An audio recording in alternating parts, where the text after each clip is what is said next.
they've got 12 sheep to shear in total. They are really humming along now. Here goes Samuels, stretches into the pen, comes out with a second shear.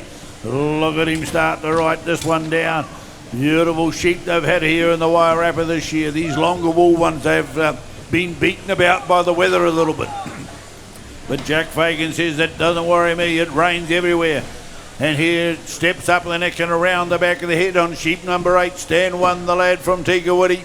Round into the long blow, the offside, the dark side of the sheep, as the judges got to peer around the corner a little bit. Stacey Tahuya on the 2 stand, coming up over into the long blow now, into the last side. He about to swing. Brent Roberts is firing there. The big fella from Matara over the shoulder on the last side. Sheep 9, sheep 10 done for Leon Samuels. Angus Ward coming across the shoulder on the last side. He's chasing out after him. Stratty's in the long blow on sheep number 9. Change of handbeats for Brent Roberts. But it's the man Leon Samuels going hard on sheep number 11. Up over the top he swings. Jack Fagan's a couple of sheep off the pace. Up over the top he goes. Ooh, change of cutter there for Stacey Tahuya. Angus Moore puts the hammer down up on the undermine. In goes Stratty with a change of blade now. Pressure on. Roberts at the top of the shoulder. Fagan into the long blow on the front stand. And we've got 9, 11, 10. Can't quite see 11, 10. Oh, she's tight up there all the way. Anything can happen from here, Norman. Certainly can. We're only sort of part way there. We've actually got 15, John. There's 3 lambs as well. So out onto the board comes Leon Samuels with sheep number 12. He's leading the field, but not by much from Angus Moore. Angus Moore pumping down the last side of sheep number 11. Another couple of shots. He's going to be looking for 12. And he goes. Angus Moore down there from Ward at the top of the South Island. In and out. Another sheep on the board for him. Nathan Stratford, where's he at? Down off the last front shoulder. Brett Roberts steps in, the big fella there on stand number 3, in and out of the pen. He's got some strength, he's got some punch, this man, as he drives his way down the belly. Stacey Tahuya finishing touches to 11, and he's in for 12 as well. So Stacey Tahuya, Leon Samuels, Angus Moore, all got 12 on the board right now. And Nathan Stratford way down the belly on 11. Another couple of shots, and Angus Moore rather is going to turn for home. So he's just sort of the half, not quite the last side behind Leon Samuels. Leon Samuels drops 12 out the hole. And he steps with sheep number 13. Another couple lifted. He's got the first lamb on the board. Ladies and gentlemen, Leon Samuels, sheep number 13. And it's a wee honey. He's going to say, oh, we're going to be glad to get rid of the back end of this as he turns into the first hind leg. So Leon Samuels the first with the first of the lambs. Now Angus Moore out with the lamb. And Brett Roberts, he's got it for the last of his second share. And Jack Fagan working hard up here. He's got a wee bit of ground to make up. He's had an unfortunate share, to be honest with you. And wouldn't wish that on anyone, some of the sheep he's had. But he's got to make the most of these ones. He's getting better and better as he goes on. Stacey Tahuya away over the last leg, and he's out the hole, and he's in for the lamb as well, Gerald. But the lamb's on the board for some of these guys. And Leon Samuels still having a bit of a ding-dong with that one. But he'll get under control, and away he goes down the last front shoulder. Yeah, you're right there. He's had a ding-dong battle. He's probably been waiting for that lamb all that time, and he dragged it out nicely too along the floor to settle it. But it said, no way, not just yet, so he made him work for it. It's gone though, it's out there and looks nice and clean. Angus Moore chasing hard. It's going to be a big finish here. Flicks out to the toenails, nice and clean on the back socks. Stratty, he's on 12 and he locks it up on the long blow. Throwing those quick shots and that he can do. Look at that hand and eye coordination, folks. He throws those shots in, but talking about shots going in, and Leon Samuels again in the middle. Let's stay right there, just right at the moment. Way round to the long blow as quick as that. Holy smoke, pedal to the middle. Turning to the last side now. 14, Jack's on 12. Stacey Tahuya done the cutter change. He's on 13.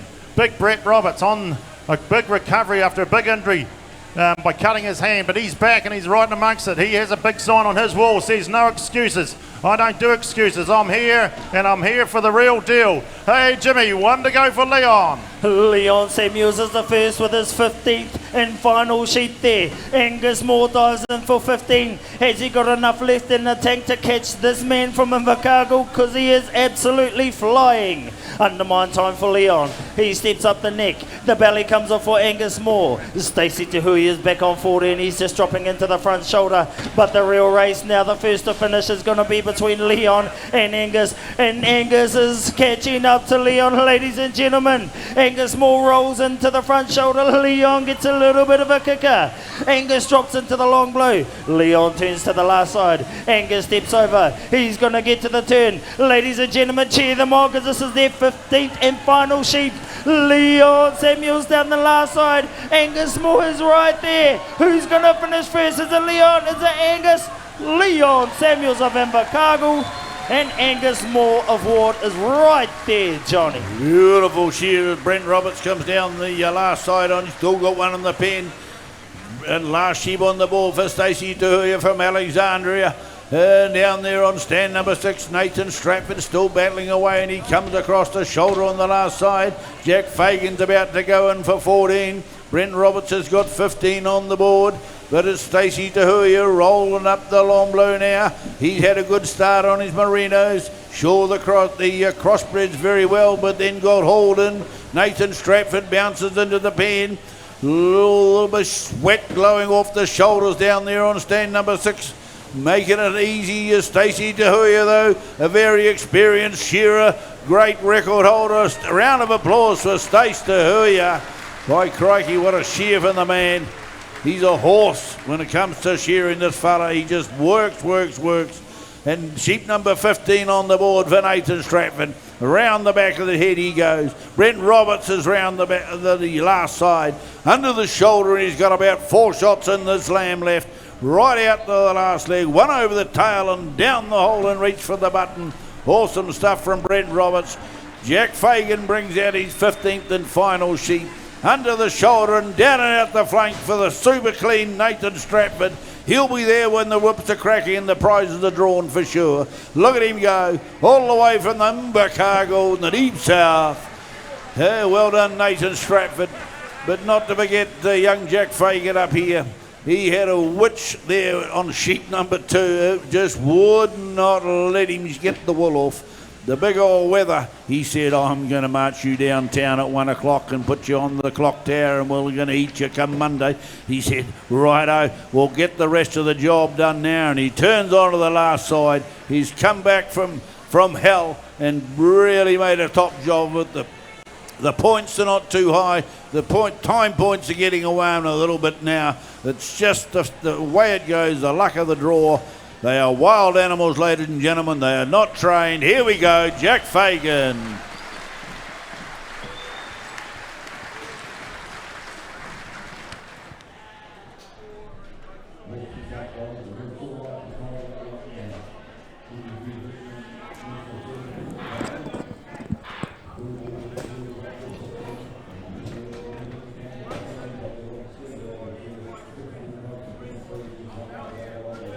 Well, that was amazing, Digger. The PGG Wrightson blinking final national circuit. Holy. Tell us, how did it go? If all the finals are going to be like that tonight, we're in for a treat. Yeah, we sure are. Yeah, my pick, Stacey Tehui, he got out in front on the Merinos, but didn't take long for Leon to wind him back in on the Corridales and then on the full wool, and then Angus Moore just sort of came from nowhere on the second shear and lambs, and pretty much a dead heat between Leon and Angus. But, you know, with those multi-breeds, there's so much of it comes down to judging out the back, so we can't really pick it. But no, so you're going to sit on the fence again. Yep, that's you, eh, Digger? That's you. That's you and me. So hey, I'll tell you what, though, I'm glad you've brought in an expert for us. For the wool handling. Oh, excuse me, so you don't deem me an expert in this? Oh, my goodness. But you're right, Digger. Look, we're really rapt to have Tia Portai with us. Kia ora, Mavis. Kia ora. So, Tia, why don't I'll let you introduce yourself. What's your story in all of this? So I am born and raised in the Shearing Sheds. I have come up through the grades and obviously competed here at Golden Shears many a times trying to take away the elusive title. Haven't managed to do that yet, so this year I thought I'd just come along and spectate and support my sister who was in the running for this next event, the World Wool Handling Qualifying. Unfortunately it didn't come to fruition for her this year, but we're still very proud of her and all of the efforts of all the girls that have chased all of the competitions. And yeah, so now I'm a tree planter up in the Coromandel. I moved home to my home whenua 2 Christmases ago, and I've taken a change of roles in building a native plant nursery up there. Wow, aren't you something amazing? Right into te taio, eh? Hey Mavis, the name Potai, Yes. synonymous with shearing in New Zealand and Golden Shears, isn't it? You know, you could go Potai, Snow Quinn, Fagans, you know, you could put Potais right in there. Oh, they're right at the shearing name in New Zealand. Absolutely, foundation. And you know what? We've been to a number of the competitions this season, and for goodness sake, you know, it used to be this lot's mother, then it was them, now it's their kids. And they're damn all picking up ribbons and all sorts. I'm going, oh my gosh, how cool is that? Yeah, very proud moment for my mum. She's had all of her mokos competing here this weekend. She had a turn in the open wool handling, so it's been a real family affair for us, and we've all been staying together and hanging out together for the weekend, which has been really cool because we don't get to do that too often. I went to a show recently, and your mum made the final, made the open wool handling final. How cool is that? She was stressing too. She was stressing. I just thought that. Hey, but look, just quickly a comment around Moni. You know, she's been on fire in the lead up. This must have been real disappointment for her, and you know, it just shows the resilience when you have to just pick yourself up and get going. Yeah, absolutely. And like for her, we've had a lot of conversations this afternoon, and we're kind of at the age now, I don't want to say we're old, but we're in our 40s, and we're kind of getting to that point where we think maybe we've just got to try and support our friends. But I think she'll give it another go on the next one. Great. Hey, look, what we're seeing on the screen on stage at the moment is all the judges being recognised. But before, we might just hook back into the stadium to have a quick listen to that, and we'll come back straight after that to have a bit of a chat about these finalists. Presentation to our North Island whānau, our wool handling judges. There's not a photo up there, and I thought there might be. They lost a wool handling judge this year, Mory Thompson. She comes from Masterton, and we wanted to do something special for them. There she goes. She was valued by all of us, South and North. She was compassionate about the competition. She put her whole heart and soul, her and her husband Kevin, into the Golden Shears here at Wairapa. So we wanted to give them a special gift. The rose that we're wearing tonight is her birth month. She was born in June. So we want to tell our judges that we're really sorry that you've lost a competitor, and we feel your hurt and your emptiness. So we want to give you back all our aroha to you. So we're going to present these roses to you, and to Kevin and your beautiful daughter, we want to say all our aroha to you, send it all to you too as well. And if we could ask, if we could have a minute silence while we do this. Do you know how to do a minute silence? If we could start now, it'd be great. Yeah, that'd be great.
Nō reira e te whānau Golden Shears. Tēnā koutou, tēnā koutou, tēnā koutou katoa.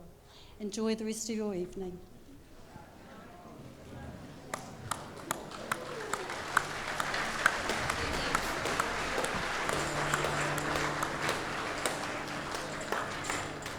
This is someone I knew.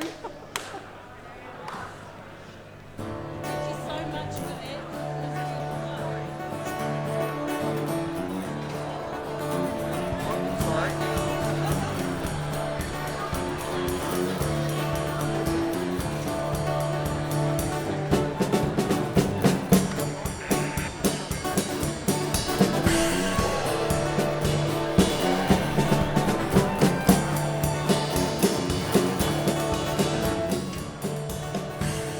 Love is a burning thing. It makes a fiery rain. Well, that was a lovely remembrance of Mory Gibbs, a very special wool handling judge, and I guess it's probably timely also that we think about all of those others that have passed in the last 2 to 3 years since we've been offline, if you like. So that was lovely. So thank you very much for that to the wool handling judges. But let's now just turn our mind to the next event, which is the Trust House World Wool Handling Qualifying Final. And as we were talking before, Tia, some surprises in here, some real surprises, and those that we're really tracking. As it happens, the world doesn't always evolve and give us the reward we think we deserve, does it? Yeah, absolutely. I think for a lot of us who have been watching this circuit unfold, there were a couple of surprises, and there were a couple who we thought were absolute shoo-ins and really were going to be the ones that were battling it out in this final tonight. For me, my favourite will have to go to my cousin Funi. So proud to see her up there and really concentrating on herself and concentrating on chasing her own dreams and her own aspirations. So it's been really cool to see her evolve over the last 10 to 15 competitions.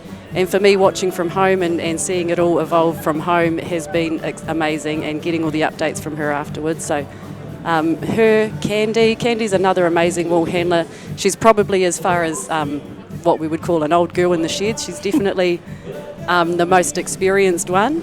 And then we've got our two young ones with Jazz and Nio. And I think this is actually Jasmine's first time in the Golden Shears Open grade. I did hear them say today that she won the seniors the last time we had a Golden Shears. So That's just correct. really awesome to see her up there and really focused on taking home that silver fern blazer tonight. That's right. And so Candy and Funi, what's that relationship like? Well, Candy and Funi are cousins, Yes. both from the Both Hawke's Bay. Waihapes. Yeah, both Waihapes. Candy more Raupunga, Funi more kind of calls Gisborne home. So we're all whānau up in there, and they both work in the South Island, so we're real proud to have two South Island girls. We claim them as our own, as we know, down there. So yeah, I think that they're going to be, if they got to do it together, they would do really well because they've got that family They unit. know each other, don't But they? Nio and Jasmine are definitely not going to give this away. They are going to be absolutely battling it out up there tonight. Yeah, that's right. Hey, for me, I was just interviewing these girls before, trying to get some oil on them, and they all came across pretty nervous. And the interesting thing is, none of them have represented New Zealand before. No, none of them. No. And I think that, I'm pretty sure that Candy is one of the very few who stood in an open wool handling final here at Golden Shears as well. I don't think Nio's ever made the final here. No. And Jasmine and Funi have not made the open finals here at Golden Shears. So it's all very new ground to them. We're on the world stage now. The stadium is absolutely packed to capacity. It is sweaty as up in there, and yeah, we're just going to see wool and sweat flying, I'd say. Yeah, and we talk about people missing out, but Golden Shears does funny things, eh? Whether it's pressure, the sheep, we've seen many a favourite fall by the wayside, and it's probably happened today in this wool handling circuit. Yeah. But I've just got to give a shout out to, Funi asked me to give a shout out to her family in Australia that'll be watching. Yes. So hi to all those. Candy wants me to plug the Deep South. So Deep South, then, Deep yeah. South, go the South. And Jasmine, I've got to give her a plug because she's got a lot of her in-laws are in Napier. She said they've had a really hard time with the floods and that up there. And also to give her family in the Wairarapa a big plug. Yeah, and also from Ngaio, I know that her dad's been homesick. Well, he is homesick, so shout out to you as well, Dad. They were pretty keen for me to make sure that you got acknowledged. Yeah, hi to James because I put my foot in and I said to Naya, okay, who do you work for? And she said, myself, I'm the boss. She's taken over Dad's run, so good on you, Naya, and all the best, James. Yeah, so this event will handle 7 full wool fleeces, and I'm going to say that this will be done at an open shearing pace, so there won't be any mucking around, although, you know, we're used to multi-wools, aren't we, really? So this should be, the pressure is going to be speed, isn't it? Absolutely, and the quality. I mean, we've had a little bit of funny weather up here, so we've had the rain and then the heat and the rain and the heat, so there is a little bit of extra work in the fleeces that we're used to seeing up here, but that has just really highlighted the professionalism of these open wool handlers and these top 4 that have made it through tonight. They've done exactly what was needed to be done at the time. Yes. And their quality really shone through. There was not much in it on the board and definitely nothing in time, so it was all quality points. It was all Tell me back. too, you know, it's the weather's been, we know it's been pretty wet summer and that. Are the judges finding more faults out the back? You know, are the girls getting penalised more outside?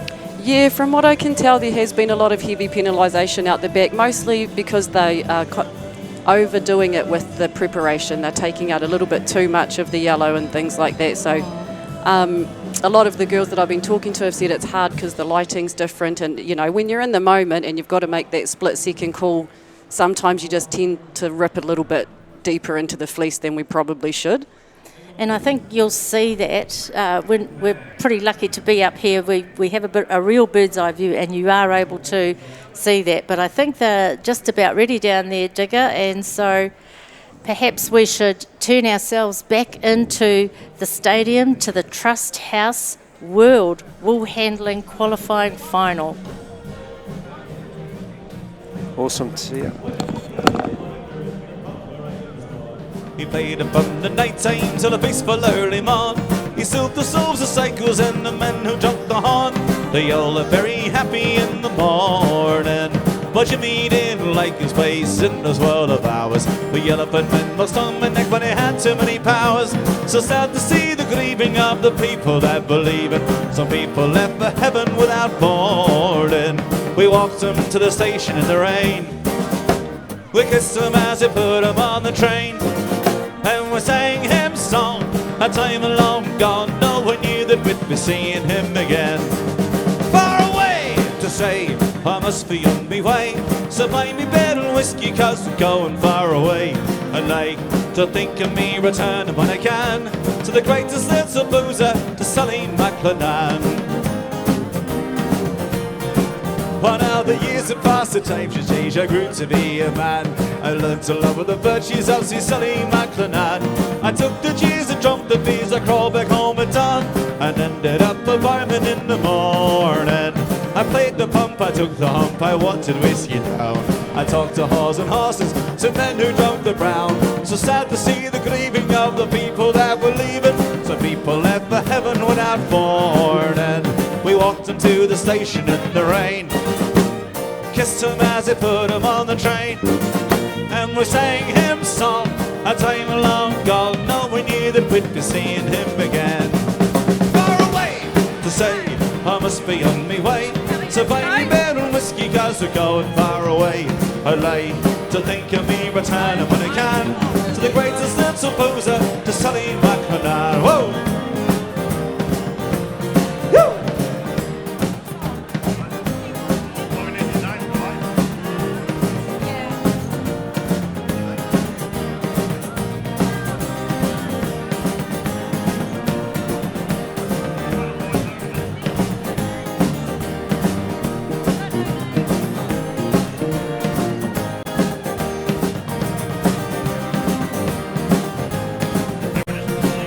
Well, we walked him to the station in the rain.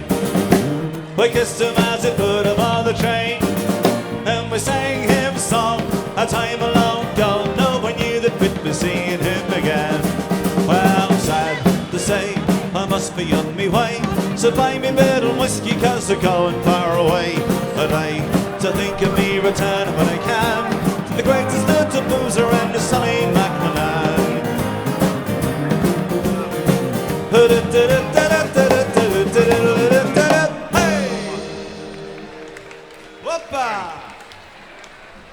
Okay, thanks very much, Shenanigans. Give them a super round of applause to Shenanigans, ladies and gentlemen. They have been here numerous times, and there's a very good reason for that, because they're very, very good. Right, hey, my name's Gerald Spain. I'm one of the co-commentators that are